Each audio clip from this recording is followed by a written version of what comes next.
Bienvenue dans le podcast Corps et Fracas, le podcast mené par la Mutualité française Centre-Val de Loire qui rend des sujets de santé complexes accessibles à tous. À travers des thématiques variées, nous vous invitons à prendre soin de votre santé et de celle des autres en vous informant. Chaque thématique est explorée en 3 épisodes, complétés par un webinaire où vous pourrez poser toutes vos questions. La prévention est au cœur de notre démarche, car s'informer, c'est déjà agir pour sa santé. Bienvenue sur ce dernier épisode de la thématique santé mentale, qui a pour objectif d'apporter des éléments concrets afin de casser les idées reçues sur un trouble psychique souvent mal compris, la bipolarité. Pour vous proposer des informations justes et actuelles, je suis en compagnie de Marine, qui est elle-même bipolaire. Bonjour Marine. Bonjour. Merci beaucoup d'être avec nous aujourd'hui. Est-ce que tu voudrais bien te présenter rapidement, expliquer donc pourquoi tu es avec nous aujourd'hui? Alors, je suis avec vous aujourd'hui parce que tout simplement, j'ai des troubles bipolaires qui ont été diagnostiqués il y a maintenant 15 ans, après 10 ans d'errance médicale. Et l'idée est d'aujourd'hui pouvoir en parler pour déconstruire les préjugés autour de la maladie et permettre à chacun de mieux connaître ce que peuvent être les troubles bipolaires. Ok. Et donc tu en parles aujourd'hui notamment sur les réseaux, au travers de ton compte Instagram, le comptoir des humeurs, tu fais de la sensibilisation. Qu'est-ce qui t'a amené, est-ce que c'est un changement dans ton parcours professionnel suite à ton diagnostic? Qu'est-ce qui t'a amené à faire ça aujourd'hui? Alors, j'ai effectivement un compte, le comptoir des humeurs, que j'ai créé peu après un licenciement, parce que j'ai été licenciée pour la 4e fois pour ma différence, on peut dire, parce que je ne rentrais pas dans le moule professionnel ou dans ce qu'on attendait de moi. Personnellement parlant, on a pu me dire que le problème n'était pas du tout mon travail, mais était bien celle que j'étais. Donc, ça a été des coups durs à traverser. Et ce 4e licenciement que j'ai pu vivre il y a maintenant, je dirais, 4 ans, a vraiment été un virage puisque j'ai pu faire reconnaître mon arrêt de travail en maladie professionnelle pour troubles psychiques, ce qui est aujourd'hui assez rare puisqu'il s'agit d'une procédure qui est un petit peu particulière, le trouble psychique ne faisant pas du tout partie du tableau de la sécurité sociale des maladies professionnelles. Et ensuite, suite à cela, j'ai demandé une invalidité et le médecin conseil m'a mise en invalidité catégorie 2, donc ce qui sous-entend 66% d'incapacité professionnelle aujourd'hui à travailler. Donc, ça faisait longtemps que j'étais malade, 15 ans. J'ai pu travailler avec cette maladie, avec des arrêts malheureusement réguliers, mais j'ai pu travailler et je suis allée, je pense, au bout de ce que je pouvais faire ou donner à la société au travers de mon travail. Et donc, là, ne pouvant plus travailler, j'avais quand même encore des cordes à mon arc. Et je me suis dit que ce que je savais faire de mieux, finalement, c'était de transmettre. C'était aussi grâce à une forme de pédagogie que j'ai toujours aimée et que j'ai toujours eue par rapport à la psychologie. Et du coup, j'ai décidé voilà, de faire ce compte qui donne la parole aux personnes qui sont bipolaires, mais qui surtout informe et éduque à la pathologie, un petit peu sous une forme de psychoéducation, puisque j'ai aussi 2 expériences dans la création de programmes de psychoéducation. Donc, j'avoue que je me suis relativement inspirée de ça aussi pour avoir une approche qui soit très accessible pour les uns et les autres. Et au-delà de ces postes éducatifs, j'aime bien faire un peu d'humour parfois aussi pour soulager un peu le moral des personnes qui sont malades. Ou alors, je propose également des visios qui sont gratuites pour partager justement le quotidien avec la maladie, le retentissement des symptômes sur le quotidien. Également pour informer et pour aider à rédiger les dossiers MDPH. Et voilà, ces visios gratuites, elles sont pour moi importantes en ce sens qu'elles sont vraiment d'utilité publique finalement. Tout à fait. C'est assez intéressant ton témoignage, Chalus, notamment par rapport à tes licenciements, de l'important justement de parler de la bipolarité, notamment pour le milieu professionnel qui n'y est pas du tout sensibilisé, et éviter ce genre de situation où c'est des parcours difficiles pour être reconnus. Oui, complètement. C'est vrai que malgré la RQTH qui normalement est censée aider les personnes en situation de handicap à être reconnues dans le monde du travail comme des personnes lambda et éventuellement avec des aménagements quand c'est possible, on voit beaucoup d'employeurs qui malgré tout refusent les aménagements, qui ne recrutent pas si la personne a une RQTH. Certains le notent sur leur CV et ne sont absolument pas rappelés. Donc la RQTH demeure quand même très discriminante, alors qu'en fait, elle est censée être là pour aider les uns et les autres. Est-ce que tu peux nous rappeler ce que c'est que la RQTH, s'il te plaît? Alors, la RQTH, c'est la reconnaissance en qualité de travailleur handicapé. C'est une des premières choses qu'on demande justement à la MDPH, la Maison départementale des personnes handicapées, dont je parlais justement tout à l'heure avec ce fameux dossier. On demande souvent la RQTH pour avoir cette reconnaissance en qualité de travailleur handicapé et éventuellement bénéficier d'aménagements sur le poste de travail, que ce soit en charge de travail, en conditions de travail, en horaire de travail, en temps de pause, etc. Et on y demande souvent aussi l'allocation adulte handicapé, qu'on appelle l'AAH, à partir du moment où justement la maladie nous empêche de travailler un temps plein. D'accord. Et donc, si je résume les choses, aujourd'hui, il existe pas mal de possibilités pour être reconnu, mais ça ne veut pas pour autant dire que ça ouvre les portes. Au contraire, ça peut parfois justement poser une espèce de drapeau qui dit aux employeurs qu'ils ne veulent pas prendre de risques ou des choses comme ça. Oui, exactement. Exactement. Alors, je sais qu'aujourd'hui, apparemment, quand même, il y a des entreprises qui s'ouvrent dans des partenariats avec la GFIP, par exemple, à recruter des personnes en situation de handicap, mais elles sont encore très peu nombreuses. Et qui plus est, ça reste quand même très discriminant malgré tout d'être recruté dans ces entreprises parce qu'on est handicapé. Donc, il y a encore tout un très, très, très gros travail à faire de sensibilisation et d'information auprès des entreprises. Ok. Et justement, pour dès aujourd'hui commencer cette sensibilisation, est-ce que tu voudrais bien, on a déjà donc abordé la bipolarité, est-ce qu'on pourrait reprendre et que tu nous expliques ce que c'est exactement? Il y a une notion de différentes phases, reprendre un petit peu ces phases, nous expliquer concrètement à quoi ressemble la maladie au quotidien. Alors, la bipolarité, c'est une variation d'humeur qu'on appelle aujourd'hui trouble bipolaire ou anciennement psychose maniaco-dépressif, même si c'est un terme qui n'est plus utilisé.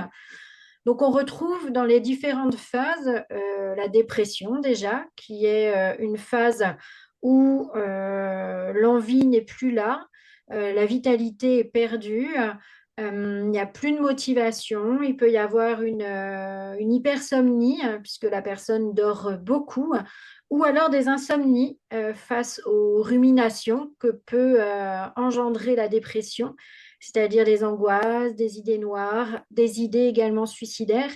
C'est peut-être là qu'on peut dire justement que 40% des personnes bipolaires feront une tentative de suicide, ce qui est quand même quelque chose d'énorme. Ensuite, nous avons les phases hypomaniaques et maniaques, qui sont deux phases distinctes de par leur durée et de par leur intensité, mais qui ont plus ou moins les mêmes symptômes, puisqu'on y retrouve un engouement pour beaucoup de choses, beaucoup d'enthousiasme, le fait d'avoir envie de faire beaucoup de projets, de parler vite, peut-être parler fort parfois, le fait de se sentir capable de beaucoup de choses. Donc voilà, c'est une phase où on s'engage dans énormément de choses, on vit, on se sent bien, on se sent capable peut-être de trop de choses, justement. Et c'est là que peut advenir la dangerosité de ces phases, c'est-à-dire qu'il peut y avoir aussi des addictions à tout ce qui est drogue, addiction à ce qui est alcool, addiction à ce qui est achat compulsif, addiction à ce qui est aussi sexualité. Et il peut y avoir des mises en danger, au travers d'un élan de socialisation, de séduction. Donc voilà, ici on peut dire qu'il commence à y avoir une mise en danger de la personne. Et la différence avec donc de l'hypomanie avec la manie, c'est, comme je disais tout à l'heure, l'intensité, puisque dans la manie, on peut décrocher de la réalité et développer des délires psychotiques. Donc, c'est-à-dire des délires qui peuvent jongler entre délires mystiques ou délires de persécution et qui finissent bien souvent par une hospitalisation. Donc voilà, si on récapitule, on a la phase dépressive, la phase hypomaniaque, la phase maniaque. On peut parler de la phase thymique, qui est une phase de stabilité qu'il peut y avoir ou non entre chaque phase. Et au-delà de ces phases, il y a aussi les types de bipolarité. Alors, ceux qui sont dans le DSM, dont je vous parlais tout à l'heure, qui est le manuel psychiatrique, il y a le type 1 qui se caractérise par le fait qu'il y ait au moins une phase maniaque, le type 2, dépression et hypomanie, et la cyclothymie qui est plutôt de l'ordre de la dépression et de l'hypomanie avec au moins 4 changements sur l'année. Et au-delà de ces 3 types, viennent se greffer des variantes. Donc les états mixtes, qui sont une superposition de la phase dépressive et de la phase hypomaniaque ou maniaque. Donc c'est une ambivalence qui pousse généralement le plus à la phase, au passage à l'acte. Et ensuite, les phases ultra rapides qui peuvent vraiment changer très très rapidement, un peu comme mon trouble à moi, puisque moi j'ai une cyclothymie.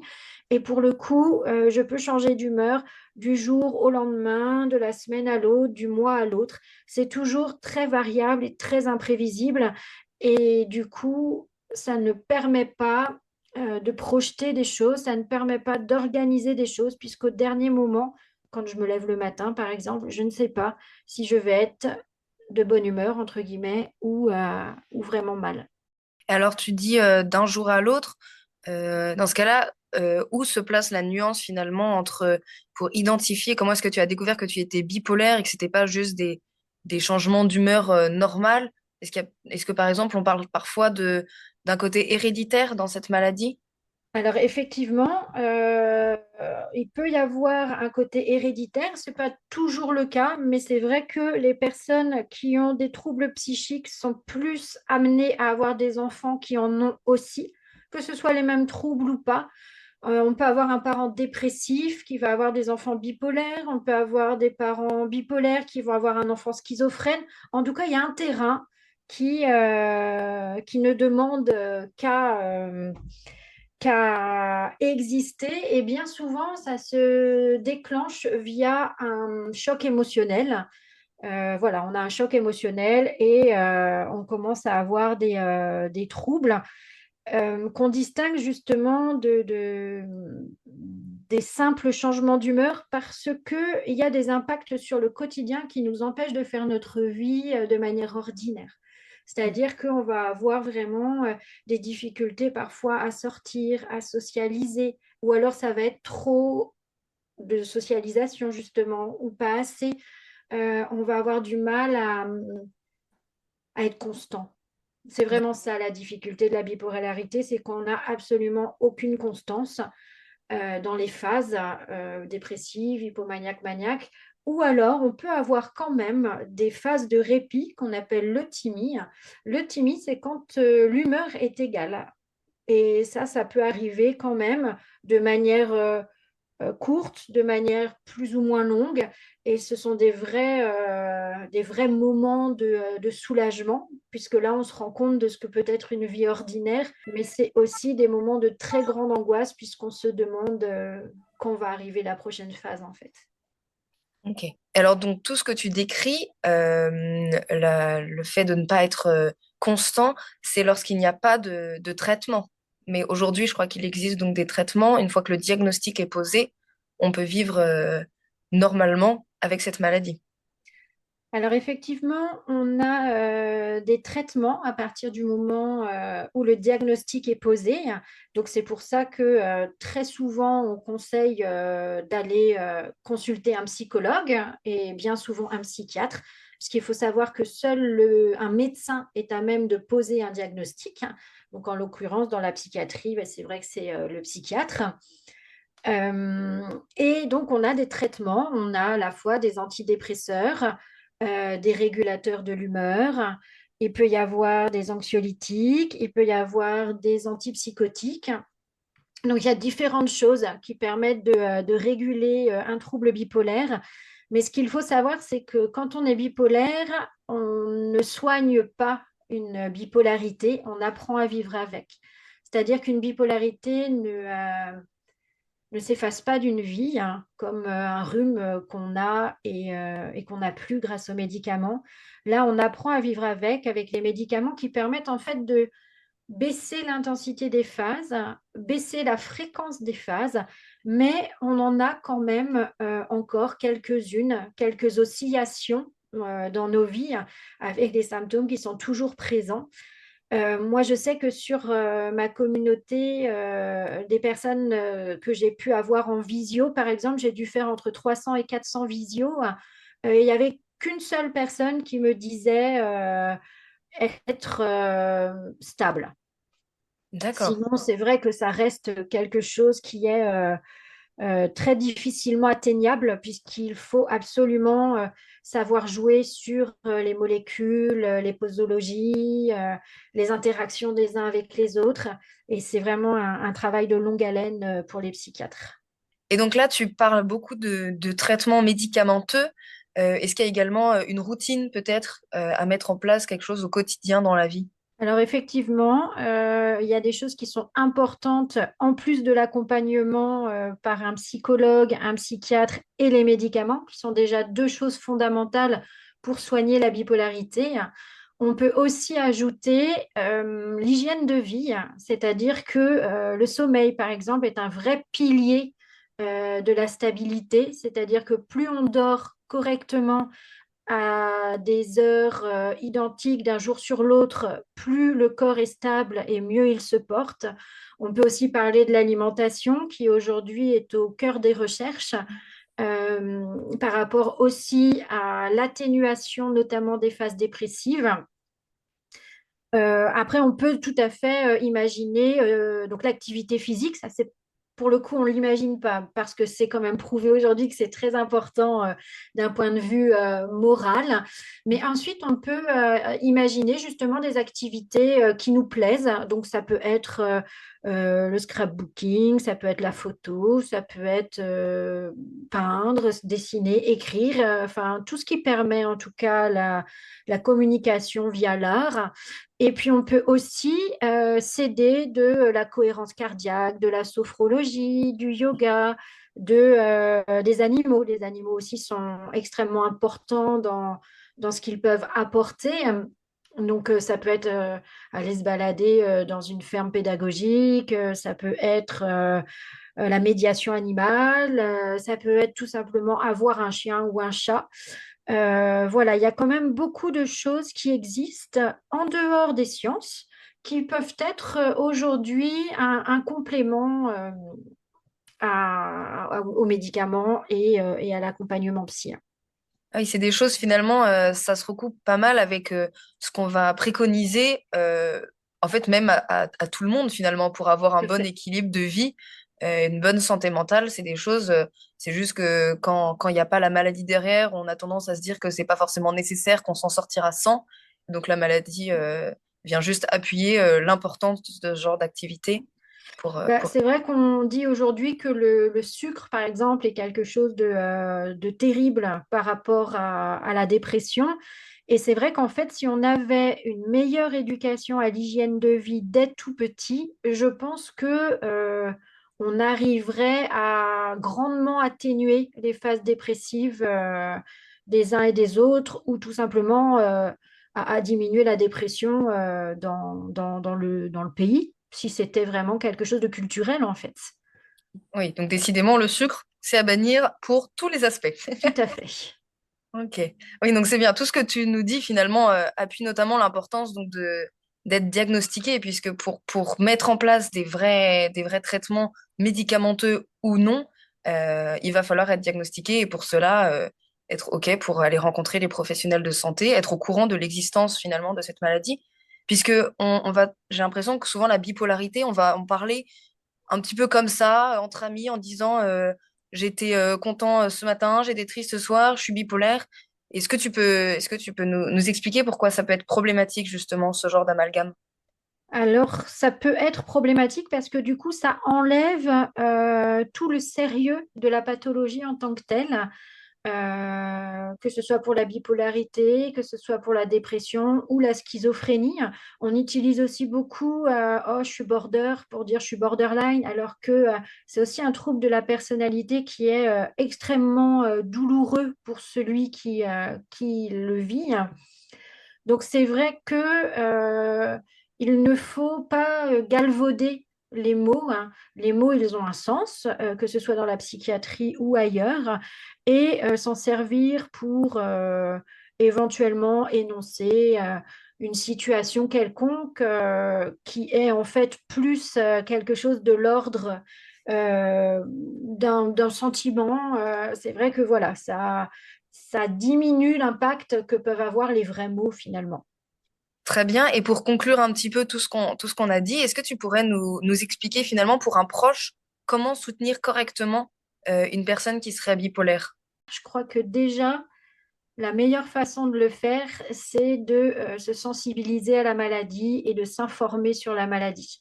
Parce que tant qu'il n'y a pas d'information, il y a toujours un petit peu cette notion de tu fais des caprices, si tu voulais, tu pourrais, alors qu'en fait, on est vraiment en dehors de ça, on est sur quelque chose de l'ordre d'une très grande souffrance. Donc c'est vrai que dans la dépression, il y aurait peut-être besoin d'une compréhension en face. Je suis là si tu as besoin. Si tu as besoin d'aide, n'hésite pas à m'appeler. Voilà, quelque chose de l'ordre du soutien. Et dans ce qui est hypomanie et manie, tant que la personne reste ancrée dans la réalité, on peut discuter avec elle, même si elle est un petit peu pleine d'engouement et un petit peu en dehors de ce qu'elle peut évidemment faire. Il n'y a pas vraiment de problématique, mais c'est vrai qu'à partir du moment où il y a un danger avec les addictions ou des délires psychotiques, là, c'est plus tout à fait du même ordre et la personne n'est plus réceptive à ce qui peut être dit, ou en tout cas n'intègre pas ou n'a pas envie d'intégrer, hein. Par exemple, pour un achat compulsif, elle va très bien entendre, hein, tu vas encore dépenser des sous, mais elle va quand même le faire. Donc on peut imaginer dans ces cas-là, en fonction de ce que les proches sont à même de faire, qu'il puisse y avoir une aide extérieure en fait, c'est-à-dire d'appeler les pompiers, d'appeler la police éventuellement si vraiment il y a un débordement ou une mise en danger de la personne, puisque à travers ces délires psychotiques, donc je redis pour les personnes qui ne connaissent pas ce terme-là, c'est vraiment être en dehors de la réalité. Donc ça peut être des délires de religion, des délires de persécution. Ça peut être voilà, des choses qu'on s'invente un petit peu, mais desquelles on est convaincu sur le moment. C'est ça qui est très important. Voilà, il faut ne pas aller à l'encontre de ce qui est dit et en même temps ne pas cautionner non plus, puisque ce sont des phases qui sont assez mouvementées. Et si la personne, par contre, se met en danger, il ne faut pas hésiter à appeler les pompiers pour que eux prennent le relais. D'accord. Bon, je pense que ces différents éléments qui j'espère, aideront les auditeurs à savoir comment réagir face à une personne bipolaire. Merci beaucoup pour tout ce que tu nous as apporté. Je te propose de rester avec nous pour les 2 minutes culture. Les 2 minutes culture. Je vous propose aujourd'hui de comprendre le fonctionnement des antidépresseurs sur le cerveau. Avant de cibler leur action, il faut comprendre comment les messages passent dans le cerveau lorsque tout va bien. Pour imager tout cela, imaginez que votre cerveau est une grande gare remplie de trains stationnés sur des quais. Chaque train représente un neurone et les quais, ce sont les synapses, ces espaces entre deux neurones où les informations circulent. Pour que tout fonctionne bien, des voyageurs qu'on appelle neurotransmetteurs transportent des messages d'un train à l'autre. Habituellement, les voyageurs vont arriver en gare, circuler un petit peu sur les quais, puis entrer dans le train d'à côté pour y déposer leur message. Ensuite, certains retourneront dans leur train d'origine, on appelle cela la recapture, tandis que d'autres continueront de transmettre leur message dans tous les wagons du second train pour s'assurer qu'il ait bien été entendu. Lors de certains troubles, il arrive que le premier train ne transporte que peu de voyageurs, ou bien que ces voyageurs n'aiment pas trop explorer et retournent vite dans leur train d'origine. Dans ce cas-là, le message est très peu transmis. Malheureusement, quand les voyageurs concernés sont par exemple le neurotransmetteur sérotonine qui régule l'humeur et l'anxiété, la noradrénaline, énergie et concentration, ou encore la dopamine, plaisir et motivation, cela perturbe la transmission des messages et peut altérer l'humeur. C'est là qu'interviennent les antidépresseurs. Leur rôle, c'est d'empêcher la recapture. Autrement dit, ils bloquent les portes du train d'origine une fois que les voyageurs en sont descendus. Comme ils ne peuvent plus revenir en arrière, ils sont bien obligés de transmettre leur message jusqu'au bout, ce qui améliore la communication entre les neurones et progressivement l'état émotionnel de la personne concernée.